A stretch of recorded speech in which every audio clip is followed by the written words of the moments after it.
Hey guys, welcome back to the BBR podcast. I'm so ecstatic to introduce my guest, Ms. Wendy Newman. How are you today? I'm good. Thank you so much for having me here. I'm delighted to be with you. It's my pleasure. Absolutely. I've done some poking around and I've gotten to know you a little bit better, but why don't we share with the audience a little bit more about how and why you love writing about relationships and coaching people through their troubles and challenges? Sure, Dave. It's not that I thought that I was killing it and that I had everything that other people didn't, so I must share my grand wisdom. It happened out of failure, actually. So I was midlife. I was around 35 when I decided to end a long-term marriage. And it was a great marriage. He was a really good guy. And ultimately, we were not a fit. And why I picked him and why a lot of women pick who they pick was he was amazing. He was funny. He was charming. He was handsome. He was really safe. He did not have a lot of masculine energy.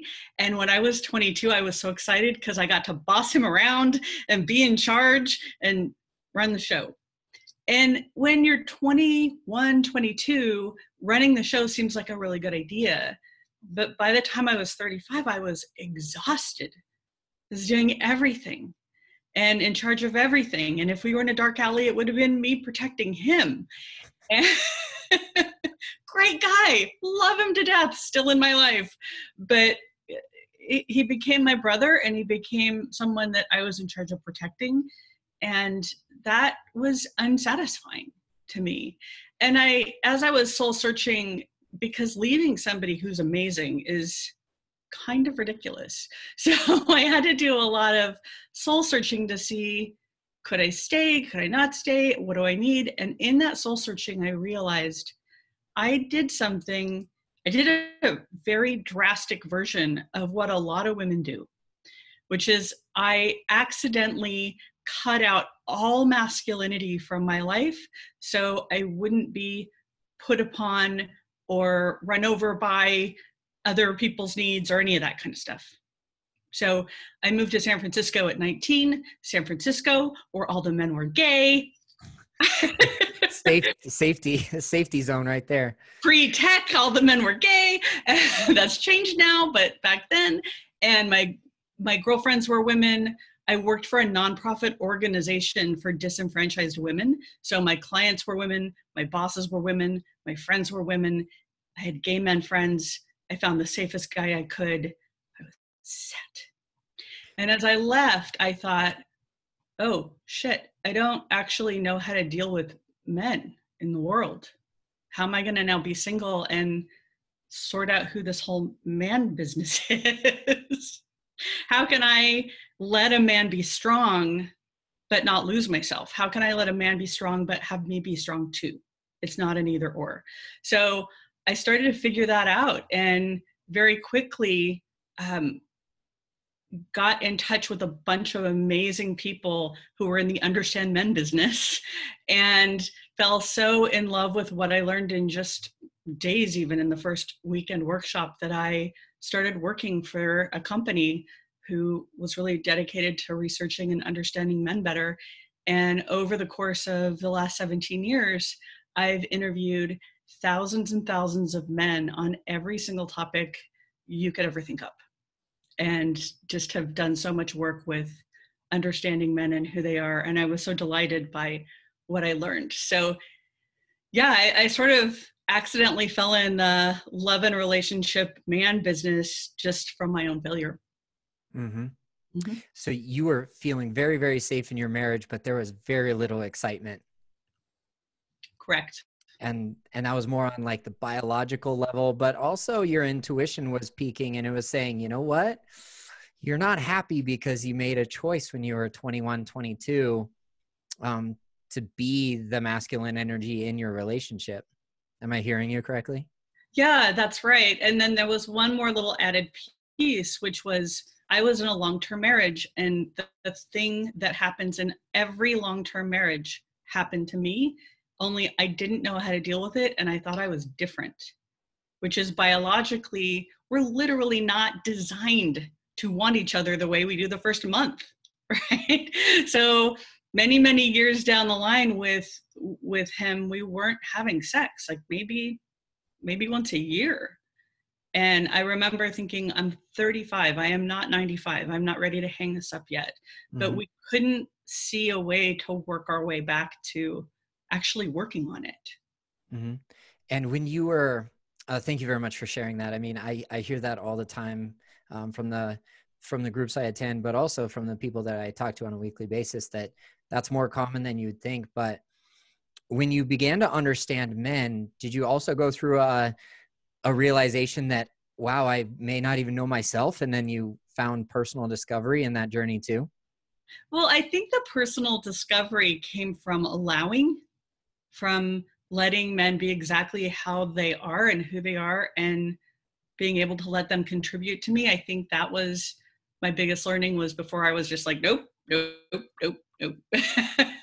And because I didn't know what men wanted from me, and I didn't know how it worked. So that's really what I learned. Yeah. So not every man is a masculine being, though.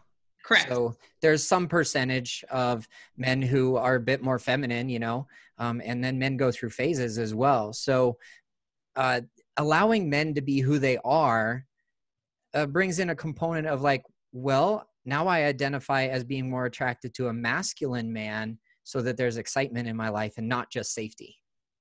Yeah, but there's also so much deliciousness in the different flavors and expressions of man, whether it's masculine or not, right? So I can be attracted to all kinds of men, regardless of how masculine they would identify themselves to be. And it's also not static, it's fluid, right? So we're responding to each other. So we can pull different aspects out of each other, right? There might be a man who's not very masculine, but with a really feminine woman, she might pull masculinity out of him. I know, for example, I went on 121 first dates to get to my partner, Dave. And there were times when I was coming from my work mode where I was in my masculine and I couldn't shift out of it fast enough. And I just let the man pull it out of me, right? Just his masculinity could pull out my polarity of the feminine, no matter if he was a masculine man or not. So, yeah. That was going to be my next question. So was it on purpose, or whose idea was it to go on 121 first dates? No. Who would pick that on purpose? Oh my God. Nope. I thought I would go on like 3 dates, maybe 4, because I was newly single and had fallen into this whole new world of understanding men. And as a single person, I was a man expert and a relationship expert. I thought I'd be single for like 2 seconds. And 10 years later, and 121 first dates, and a zillion second and third, and all the rest, right? I've finally found my person. And was he number 122 or? He was 121. Yeah. Okay. All right. So was there a journaling process or like a blogging process along the way? Did you just expose every man's dirty laundry after the date? Well, here's the thing. So I do, in my exploration of understanding men better, I do really love men, and I'm not a man bashing type of person. So it's got this sort of interesting twist to it where I'll say, okay, so this happened, right? Things happen. So I can talk about what happened, but I'm not what a loser he was. I don't do that. It's not. It's mostly what I kept finding over and over is we just weren't a fit. Maybe I wasn't his cup of tea, vice versa. We didn't, whatever happened. It was more of a fit issue than a blame or dislike issue. But the great question, I didn't blog from the very beginning because, like I said, I was going to go on like 2 dates and be done. But I didn't know it at the time. Really good question. I didn't know it at the time. It was first date number 54. I didn't know this is 54, but Google Calendar did. And it was the most ridiculous date ever in all of the land up to that point. And I kept having these complaints from my married girlfriends. They were like, oh, you're having so much fun out there, and my husband's so boring, and my life is so boring, and I should be single. And I thought, I'm going to start a blog for my married girlfriends. Let them know what Singletown looks like, really. And that's how it started. I started a blog for my married friends. You found your niche, and you're helping them understand men as well. Yeah. And it just sort of spiraled. I didn't know I was going to get to 121. I actually wrote a book, which was originally titled 101 First Dates. And it had a couple dozen short stories of actual dates and my wildly inappropriate missteps and how I blew it, and then how they blew it, and how everybody blew it, and sometimes how I won, like winning, right? So the victories, the big losses are in these stories, but then I also, as a sort of sister girlfriend, wind women down the path of how to do it easier so that they don't get knocked around so much. Based on everything I'd learned from men, from understanding men, and from my day job of leading workshops for women about men, and then also from my own personal experience. So I started it, and it was 101 First Dates, and it didn't have a happy ending. It just was a book on how to be tenacious and keep stepping out in the face of it not turning out. And I went off to Mexico to polish off the manuscript I was turning into Simon & Schuster. And the day before I left for my Mexico trip, I met 121. Oh, it's such a prophetic process, isn't it? The universe said, "Aw, good job. Here you go." Well, it basically says you've done the work. Here's your reward. Yeah. And like you, I can resonate so much with like, oh, I'll just go on 2 or 3 dates because, I eliminated somebody toxic from my life. And I'm like, oh, I washed myself clean, and now the universe is going to reward me quickly. Well, shoot, I got frustrated about a year and a half in, and I'm like, where's my person? What's going on? Like, okay, well, the universe kept slapping me upside the head and saying, you haven't done enough work yet. Rude. But, so justifiable that like, was I ready to meet 121 a year and a half in? No, because I needed 1 or 2 final pieces of the puzzle to click into place. What was your big lesson that you had? Did you have one big lesson? Did you have many big lessons? There were so many along the way. I didn't count how many first dates I've been on since, it's been 2 years next month that I'm single. Haven't been in a committed relationship since, but have dated. People call it dating, but I've met a lot of people. Yeah. And the reason why I don't call those dates is because I don't generally kiss on the first date. And it's just coffee. We're just meeting up for coffee, Yeah. or an early or late happy hour or something like that. I don't drink much either on a first date. So what I was going to ask you is, you asked me about the lesson I needed to learn, was that everything that I thought wasn't necessarily true. I've been asked this a lot of like, Dave, you've done so much research and you've interviewed so many experts on relationships and love. Do you ever feel like you're overthinking it and it's paralysis by analysis? And that was the lesson I needed to learn, was that I needed to get out of my head, out of my gut, and into my heart. Yeah, that's great. And that's one of the reasons why I love the Enneagram so much. I asked you what your type was. You're the achiever. We'll get to that in a second. But my personality, the challenger, stays in their gut all the time. We are gut-centered humans, and we almost react instinctively too often, and it prevents us from becoming close to other people. Mm-hmm. So that's what I learned. Do you have a standout story? Was it number 54 that stands out as like a classic story? Or do you have an anecdotal story that you can tell us from any one of the 121? Well, the real problem with 54 was he said he was 48. And when I got there, he was clearly in his 70s. And disheveled and potentially homeless. And the mistake was I stayed. You know, when you walk up and you see somebody, my job at that moment should have been, oh, hi, so nice to meet you. Hey, there's something that I need you to know. I see you've stretched in your profile. You're not who you said you were. So I'm not going to stay. I'm going to set you free to have your Saturday afternoon. Have a nice life. And almost every big mistake I ever made in dating had to do with not being able to leave the room, not being able to leave the coffee shop, not being able to leave that parking lot when I met him standing in front of the restaurant, right? Not being able to cut it in that moment because of the need to be pleasing, and more importantly, to avoid displeasing. Mm-hmm. And to be nice, right? Yeah. That's not necessarily our job, is to be nice. In our community, it's to be authentic. Yeah.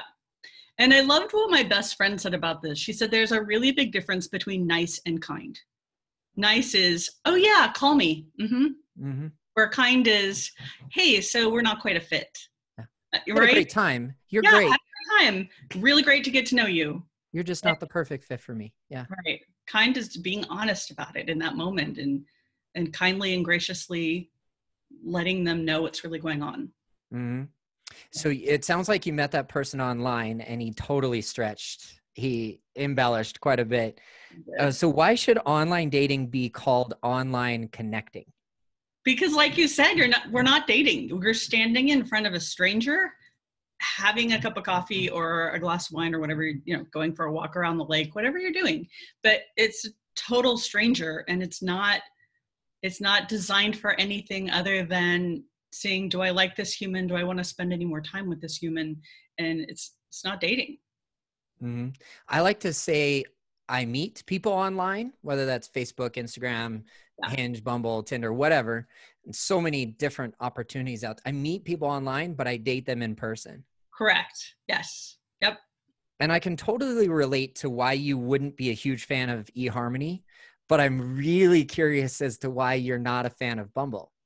Oh, well, in the original stages of Bumble, and it's been around a while now, so it's not like this, but in the beginning of Bumble, they packed it with fake profiles like most companies do, but they seem to be really top heavy on model type looking men that weren't real, like stock footage of men. So a lot of my female clients were really upset.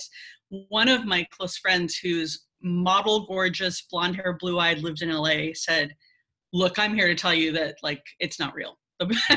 Men respond to me, and I can't get anything happening on Bumble, so it's not real, right? Mm-hmm. She had the goods and the self-confidence to say that. Mm-hmm. And then what I heard from women as it did become real and more people started connecting was they were having the experience of the men were more like, oh, I get it. So this is a site where women can reach out first.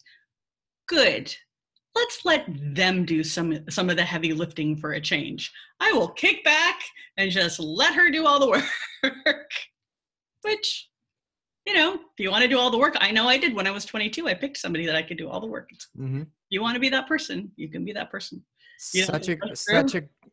Such a great point, and I couldn't agree more with the experience on Bumble. Is that there are things called Bumble Ambassadors where they're bees and they go around and they just connect with guys to keep guys on the site. And that's a fact. I know some, I've met some in person, and it's by happenstance, not because we connected and matched on the app or anything like that. But your point is very valid that men figured out very quickly that women had to make the first move. And then Bumble really started to attract a passive man. And that's why the relationships aren't necessarily working out all the time, is because of the point you made earlier of drawing out the masculine or the feminine from your partner. And Bumble had that pattern of drawing out the feminine from the men and the masculine from the women. Yep. And it can only last for so long. Yeah, it can work for a minute. For a minute. Yeah. Like somebody who is career driven, somebody who is very independent is going to like that. Say like the female is career driven and independent. She's going to love that. Absolutely. For the short term. And then it's no longer exciting. Well, can I tell you a secret about that type of woman? Please. What she really wants is she wants an alpha leader out in the world. She wants someone who's bigger, stronger, and moving faster than her in the world. She just wants him to come home and shift to compliant good helper. Oh. Two different men. And that's a hard thing to ask that masculine, strong man to do the moment he crosses the threshold. Yeah. If you want that, you should just be poly. Because you're going to be dating more than one person. Yeah. Got it. I'm so glad I asked that question because I figured that was going to be your answer, but I've always wanted to talk about the way that particular app attracts a passive man. And I'm like, well, there's good quality women on Bumble. Why am I not finding success there? Well, it was turning me into somebody who I'm not, and I wasn't feeling very authentic there. Yeah. Yeah. And I mean, people get to decide how they're going to show up. If some women really want to run the show and lead, that's cool. And I know a lot of women who don't, who would like a man to take the role a lot of the time of leading. And I always, for myself, I needed that just because I needed something different than I had in the first part of my life, right? But also I wanted men to lead for the most part because I wanted to see where they were leading me to. Were they leading me into a future, or were they leading us into the ditch? So that's where I was coming from. And I certainly wasn't passive. I was always making sure that people who wanted to date me knew that I was a green light. I was a yes. So I made it easy. I'm very easy. Mm-hmm. I made it easy for people so they didn't have to worry or wonder, but yeah, I let them lead. Because you want to be successful in everything that you do, and you're very driven, and there's so much content on your site. Where does somebody begin if they're ready to get back out there? What's the one piece of content or program that you've designed that you steer somebody towards? Great, thanks. Ready for Love is the best thing that someone can buy if they're ready to get back out there. And if you don't know what at all it is you're looking for, and maybe who you picked at 22 isn't who you need now in life, and you don't know what you need, then Finding Your Love. I know they sound similar. Ready is really all the shortcuts of dating to be effective to find your love. I would have taken those shortcuts as advice 2 years ago. But like I said earlier, I just wasn't ready. The one last piece of the puzzle that I needed to figure out that was missing is that I wasn't open to the possibility. I was hopeful, and I had a lot of faith, and I was like, oh, I'll just keep working on myself and it'll come to me. But I had to be literally open and ready 100% in order for that to come to me. Yeah. Yes. And not a whole lot of studying was going to get me there. It was simply just tuning away from my gut and my head and into my heart. Yep. So speaking of instincts, why do they tell us to be anything but ourselves? Well, I don't know how it is for men. For women, well, it does happen for men too, because in the whole mating, dating, instinct world, a woman is out there trying to attract a man in the heterosexual realm, right? And a man is trying to impress a woman, right? So you're impressing and she's attracting, impressing, attracting, and then pretty soon into bed you go. So, right. So you're hoping. Yeah. In the impressing, the masculine will try and impress. And in trying to impress, you might be bragging about accomplishments that you haven't achieved yet in order to win her over.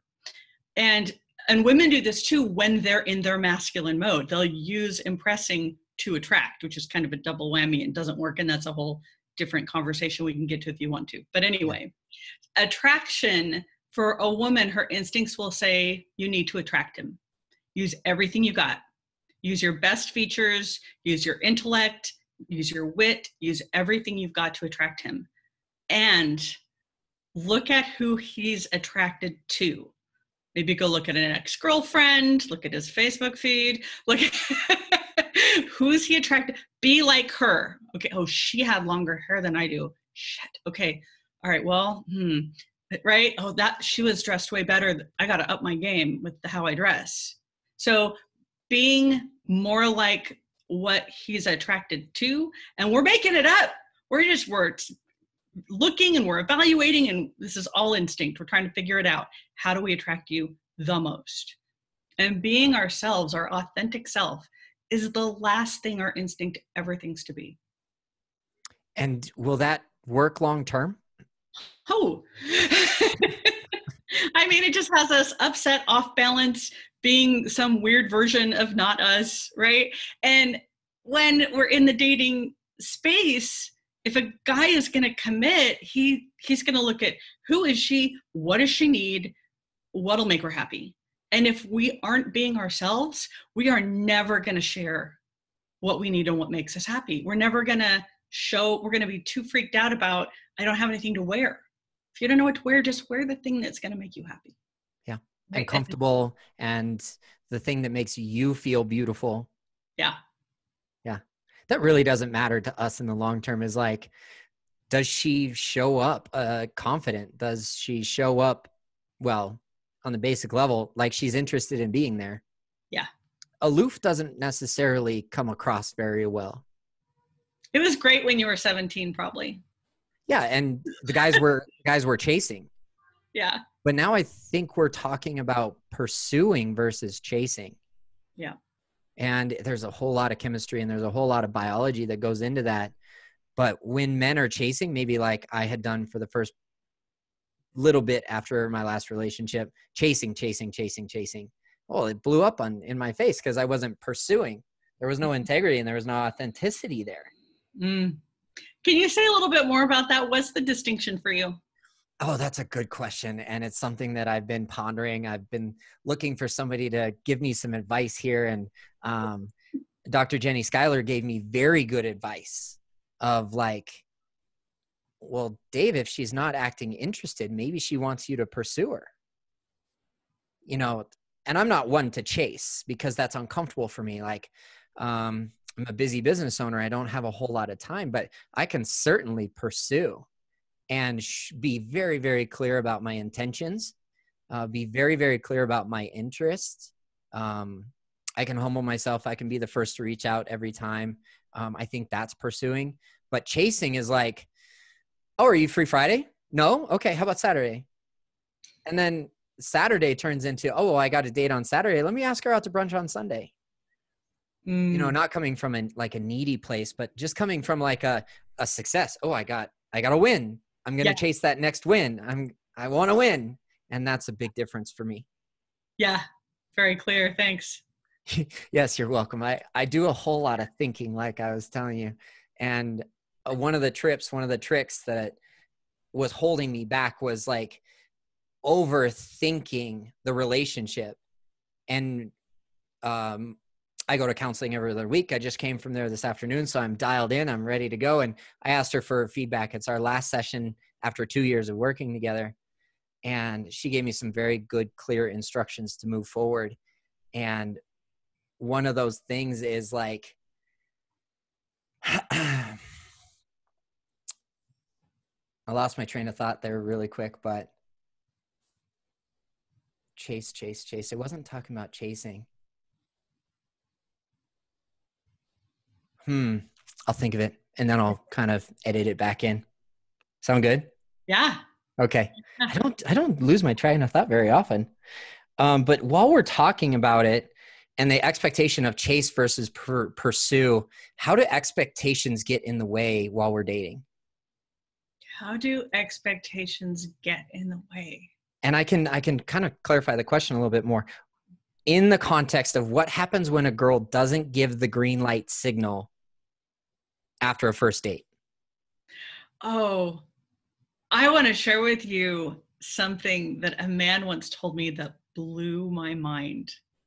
So he said, no matter how great the first date was, if she doesn't follow up with a thank you text or email or voicemail or something, I never call her again.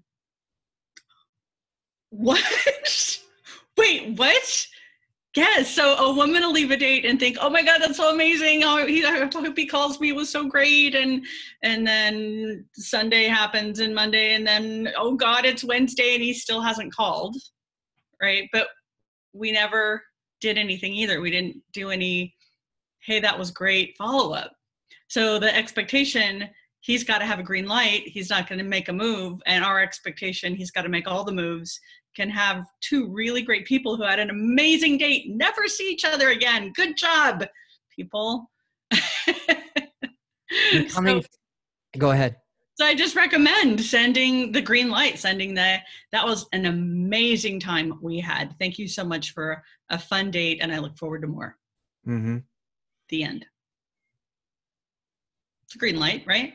Absolutely. It's a green light for sure. And that gives the man the green light to pursue. And if he doesn't get that green light and he still reaches out 4 times the next week, there's a big chase involved there too. You know, to kind of sum up a little bit about what we were talking about earlier. Do you need the green light before you leave that date? No, definitely not, because you made a very good point earlier that like, I'm simply just on that first date to see if I want to spend more time with you. Mm-hmm. So that decision is on me. And what I was going to ask is, right after the woman may not send that green light, the man isn't going to reach out, and the one that talked to you about that anyways, there's a lot of fear of rejection there on both sides. Yeah, absolutely. And that's one of the last pieces of the puzzle I had to get over too, is like, well, face the fear and rise up, as opposed to face it and run. A woman I really respect said the most profound line ever, which is, "Nothing good ever happens without vulnerability." Right? I mean, I'm going to let that sink in. Yeah. Yeah. Nothing good ever happens without vulnerability.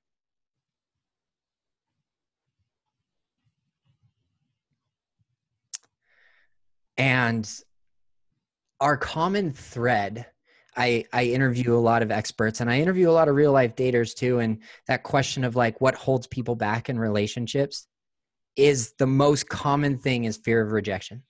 Mm-hmm. And vulnerability is so hard, especially for me as a challenger personality type.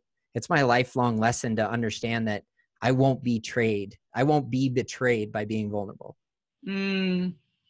And that's super deep, just me as one of the Enneagram types. Yep. So I'm working on it. I was so grateful when I met, who is now my husband, 121. He had been on exactly 0 dates before me. I was his first date in 24 years. He came out of a long-term marriage. He works in tech in San Francisco, and he asked the young tech kids who work for him, "What do you do? How do you do this thing?" And someone sent him an article about how to write a profile online. And he read the very short article that basically talked about how to not be authentic, how to not be yourself, how to present this image of yourself that would sell yourself.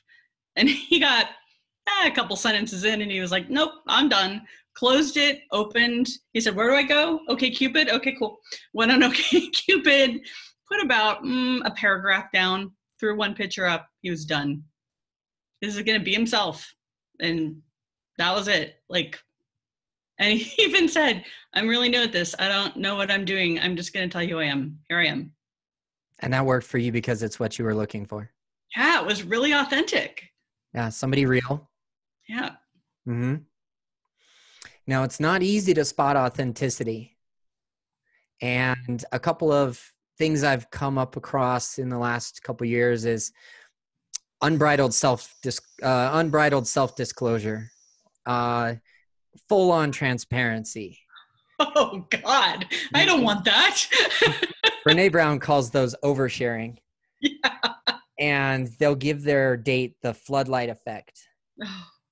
And I agree that neither one of those are very authentic.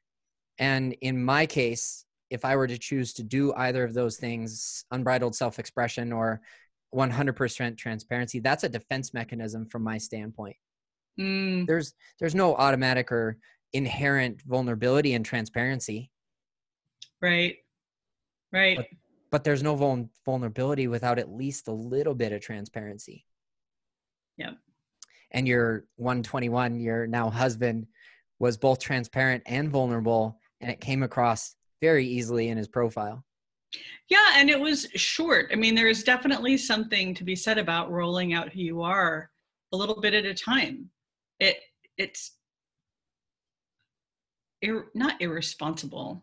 It just shows bad judgment with the whole oversharing. You know, I think that men I'm going to generalize like crazy here, but I think men have to sit on a date and have that experience at them more than women do, because we women tend to reveal. It's again another biological difference that we'll have a knee-jerk response to reveal, where a man might have more of a knee-jerk response to conceal, and or the masculine versus the feminine. When we women are in our masculine mode, we will also go into concealment mode. So I think you might have had more experience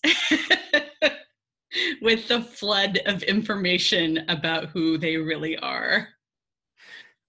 I'm all about authenticity, but I also love mystery, and I'm starting to love the pursuit of a true partner who's going to reciprocate and be very clear about intentions as well in response. That vulnerability of sharing intention, that's maybe even the first time that we are faced with the possibility of rejection, is like common dating question is, what are you looking for?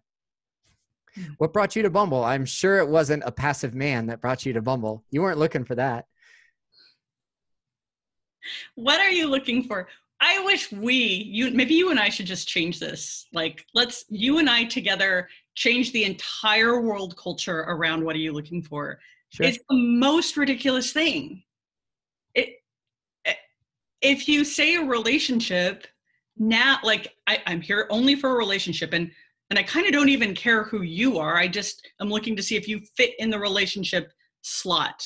Will you play the acting role of my husband? Like, the what are you looking for is kind of a gross answer if it's my husband, right? And then the opposite of that is, I'm here to get to know someone and I'm looking for fun. Both of them bad answers. There's no winning here. So you're setting your date up for failure when you ask that question? Yes. Tell me more about this, because I must have made the blunder 100 times by now. Me too, by the way. Yeah. So I think it's just more appropriate to go on your dates and have the attitude of, hey, you new person, what makes you interesting? Who are you? What do you love about your life? What are you up to? What are you looking forward to this summer? What's going on over there? So we're kind of seeking out a connection over shared values, is more about what the approach is that you're talking about, of like asking open-ended questions about, like, who are you today? Who are you really, other than, are we going to do this or not? Yeah, it's are we going to do this or not is what's really going on with that question.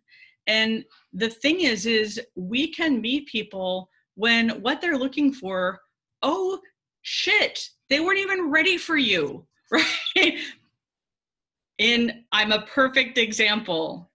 121 first dates. Do you really think I was looking to just date for fun? Nope. No. And my husband, who had gone on exactly one date while he was sitting across the table from me, do you think he was looking to get married again? So if I had said to him, I'm only willing to date people who are serious about getting married, he would have been like, wow, I hope she finds him soon. Good luck out there. I'm just looking for fun right now. I hope he's 122. No, I think you bring up a very good point that people call it swept off their feet or whatever, but like, your mind could be changed about what you thought was true for the past 2 years of dating in an instant, not in an instant, maybe just in a person who's sitting across the table, reflecting who you are right now. Yeah. And I've experienced it for sure. That's why I was laughing when you were describing the scenario there, that just like, it's like you're living in my world right now. I was not expecting to meet somebody, but I was open to it. The first time that I go out with somebody after I'm quote unquote open to it has blown me away. Right. And I did not see that one coming. Yeah. And were you available for that a week before that? Maybe not. Nope. Nope. I had just been in 2 car accidents and I was taking care of my shit. Yeah.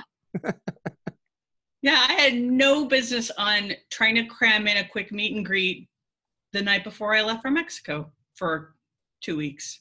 Mm-hmm. Not in the space to meet somebody. But busy getting a book out about how I had not yet succeeded at finding my love. What was his reaction when he found out what the book was all about? I'm so inappropriate. I told him on the first date. Yeah, he asked me a very pointed question around how long had I been dating, or how many dates had I been on, and I said, I tried to dodge it. I said a lot. I've been dating a while, been at this for a while, and I said, sort of like, I welcomed him. Welcome to dating. It's nice to see you here. Welcome to the dating pool. And I've been here a while. We're in different places, and he asked me point blank, well, what's your life like? How many dates have you been on? And I told him, I said, well, 100 and something. Question. He laughed. He said, I did not tell him about the book, but I told him 100 and something. And he laughed. He said, I can't wait to tell the guys at work that my first date has been on hundreds of dates. Great. Well, this is going to be a bad joke, but you did all the work for him. I did. And honestly, do you know how many people I have met that met their person on the first date? So many. After a long-term relationship ended? Yes, I just want to smack him. I do. Sorry. But would you change any of those 120 dates? There are many I would skip. Yes. Sure. But would I do it again to get to him? Absolutely. Would I do double that? Yeah. Yep. Yeah. And that's how you know it's worth it. Yep. That all of that work didn't provide instant gratification, so that we know when we do find something worth pursuing and working through all the hard shit, then we know that we've done the work in order to get there. And we will be rewarded for our efforts too. Absolutely. Well, if your message resonates with us today, what's the best way for people to get a hold of you? People can find me at wendyspeaks.com, and I have a ton of stuff on there. I've got videos, and I write a column. People write in questions. They're pretty fun. And yeah, I've got lots of tools and products all over the place. And if I submit a question to you, will you answer it on YouTube? Yes. So if you submit a question, you should write in the subject line if you want it in writing or on video. And okay, I will provide you the answer in writing or in video. Sure. And our BBR podcast listeners can drop where they heard you and where they found you, and they'll get that response. That's really cool. Thank you. Of course. If there's one thing we didn't touch on today that you need our listeners to know, what would that be? Well, I think we touched on it, but I really just want to say it, which is, if I had any piece of dating advice to find love for anybody, it's get started. You first have to get started. Don't settle, and don't stop. We have to have this level of tenaciousness to keep going, and remembering that really crappy date you just had, yeah, it's behind you now. You never have to have that crappy date again. I mean, you might have a different crappy date later, but the one you just had should not stop you from dating, because it's over, it's done, and your person's around the corner. it's okay to take a break every now and then. If you're frustrated or jaded or just carrying a negative attitude about yourself, that's an appropriate time to take a break. Would you agree?